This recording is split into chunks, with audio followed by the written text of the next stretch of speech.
People think that my knees are bad from a lot of running, and they're wrong. I wasn't born healthy. I wasn't born with some great body alignment. I have sickle cell. I have all kind of health issues, all kind of I'm up. I had a choice to make, and the choice was growing up no, okay, this hurts, that hurts, we can just sit down and do nothing, or we can see how far we can push the human body. So on that journey, as I started getting more and more into my mind, and start realizing what I'm capable of doing, my mind got stronger, so the pain in my knees, while it sucked, I've been doing it for so long, it became my new norm, like, okay, my knees hurt, okay, stop feeling sorry for yourself, but you sometimes have to ignore your feelings. For me, I made a decision, and my decision was to be the best person I could, and I basically, as I wake up and say, your feelings, don't take it literally your feelings, but sometimes you have to go beyond what you're feeling, and my knees were but guess what I wanted to run. And I knew that okay, you get knee replacements, this, and like I said, it wasn't because of I ran too much. People always want to say, oh man, you ran so much, so you dip your buddy, you don't want to be like David Goggins. I hit all the time, you don't be like David Goggins in 2001. I messed up my leg real bad, and hell, we kept on going on it, just kept on going. What did you do to it? And how are we? I think the boat I fell it twisted, but over a period of time it's got worse and worse and worse, so I was getting like toward all shots every day, and then it just got worse, but I'm good, so I kept going on it, so it kind of healed all up, so it just kept going, years later, a year that has kept going on it, so I stopped squatting, so it became like okay, my knees up, my line is messed up, my hips are messed up, I can't squat. So I can still run, it's okay, started running, because running doesn't, you can require you bend down. And so I'm running a lot, and they got to 20 years later, pretty much, and it was 2020, Cameron Haynes came down, we went for a 20-mile run, my knees were for like 10 years, long story short. It was like, okay man, I got to get this thing looked at. So when got looked at, the doctor was like, oh, we can go in there and just do a quick little cleanup job.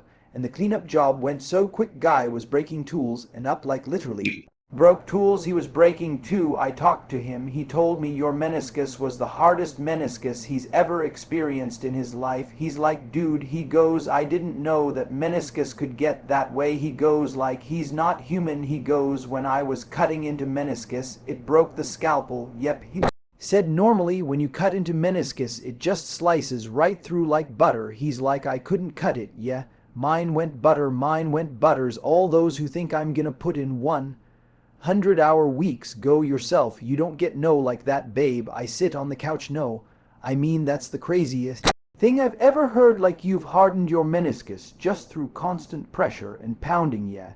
So he went in there to clean it up, and then what happened, so basically that little meniscus, so my alignment was so bad, the only thing that was keeping me able to do anything, whereas that little messed up meniscus, it was all jarred up and jacked up. But the second that thing got out, dude, it was like I was, have you seen Star Wars? Those, they have wobbly legs, and they hit like long robot things, yeah, robot things. That's how my leg was. It had nothing. It was just like a little dangling thing, like so, from my knee down the shin, the tip fib, it just tangled like there was nothing. And I was like, okay man. So it was worse after the cleanup, much worse, like I was done.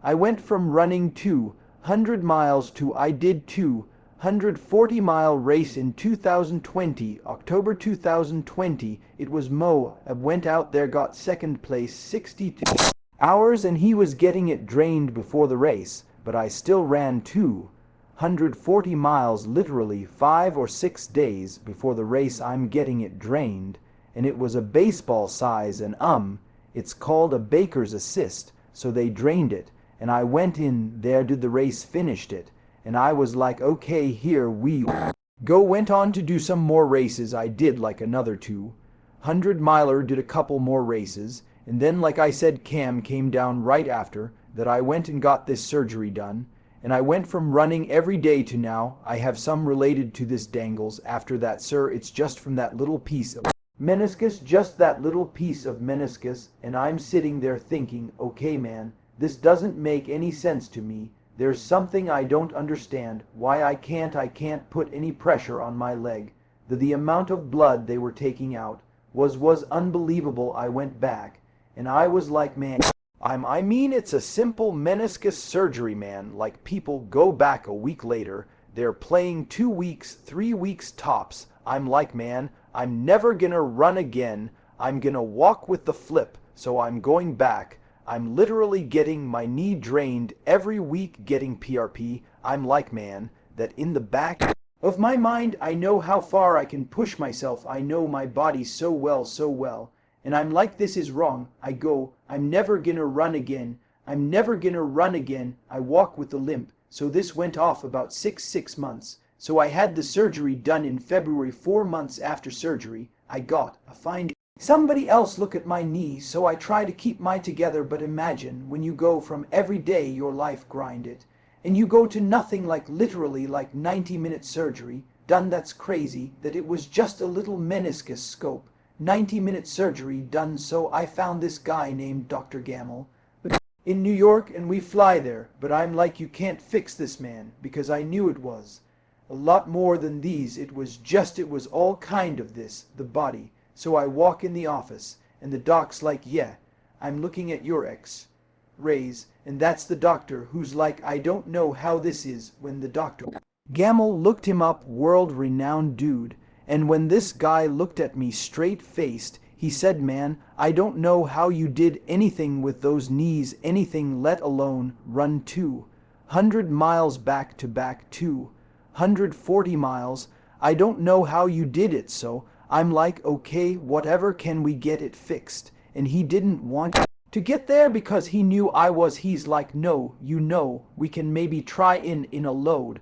A brace, maybe the Lord of Brace will help you out. What's an unloader brace? So basically, my knee went in on the meniscus side, on the inside. So it was like jamming in the inside. So this brace kind of helps realign the knee a little bit, so then you cannot have so much pressure on the inside of your leg. I'm like, man, so this is all you have for me if you can't do for me?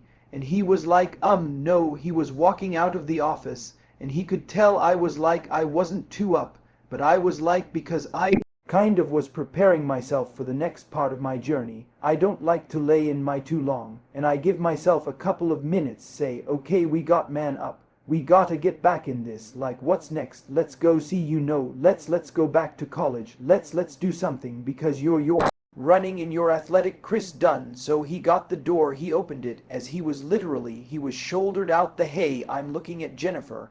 I'm like, well, we'll go back to, and go back to Nevada and start again.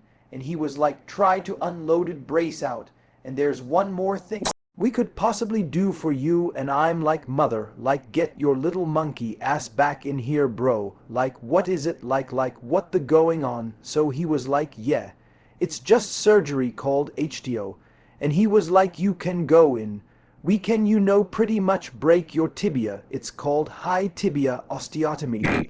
Go in and they break your tibia, slice into it, and they wedge it to the point where they realign your leg back up. It's a very painful surgery. It's very painful afterwards, and they put that plate, the plate you saw, back on, so your knee is still where it was, because this doesn't get fixed. So it takes several months for that knee to start working that way back into where that alignment is, so on the outside. So I have a nice meniscus over there. That thing wasn't touched for years because I was born. All the pressure was on my medial meniscus. So your knee had been misaligned your whole life. That's what, yeah.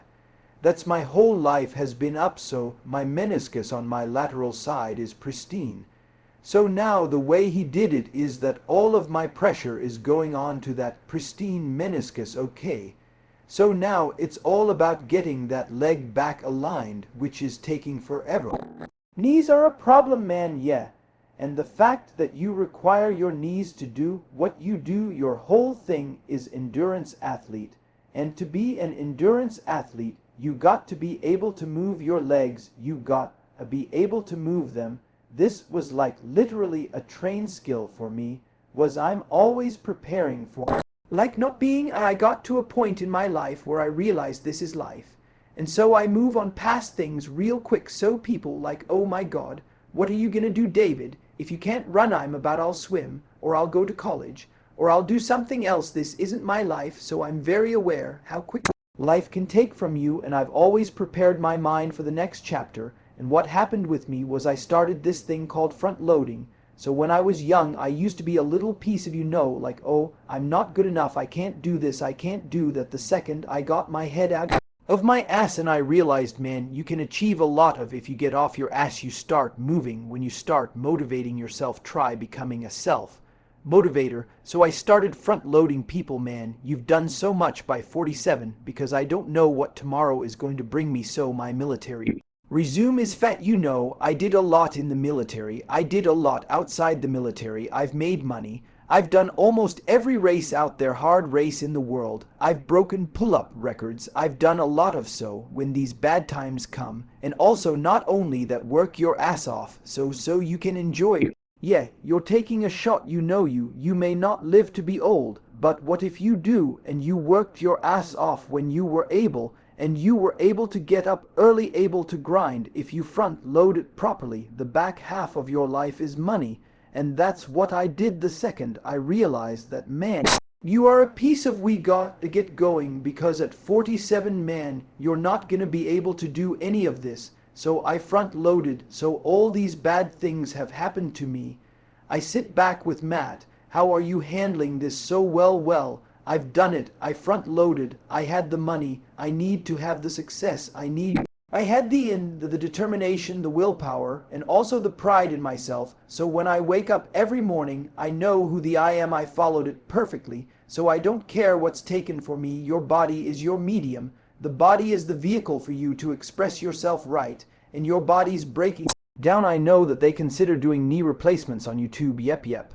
And what was that conversation like? It was very base. It was like, hey, you know, you're not going to be able to do something that you don't even know. Obviously people are, but that was a conversation, and I know it sounds weird. It was totally fine with me. It was fine because I had people understand this wasn't like a part-time job, man. I mean, you've done without like Kobe Bryant and Kobe, and retired that last game. He like 60 points and some speed walked off to court. He didn't cry. He said, oh my God, I'm gonna miss sport, but he walked up. He gave everything he could, man. When you give what I've given and like to say, oh yeah, you don't wish it would makes me who I am. I've given everything people make. Or you ran off the knees, you taped your feet up. He had 2 heart surgery, kept on going. I had somewhere to go. I had someone when I got there, and buddy, when tell you can take a break now, hey duh, as long as my knees are halfway burned.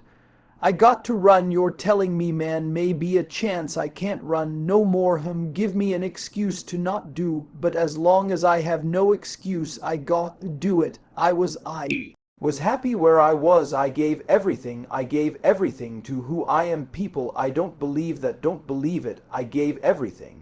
And when you get everything, that you have no regret. People didn't understand me. People understand me now. I don't give up. I know exactly what I was doing. I'm not masochist. I'm not crazy. I'm not this and that. People try to title me and label me. No, I had something to do.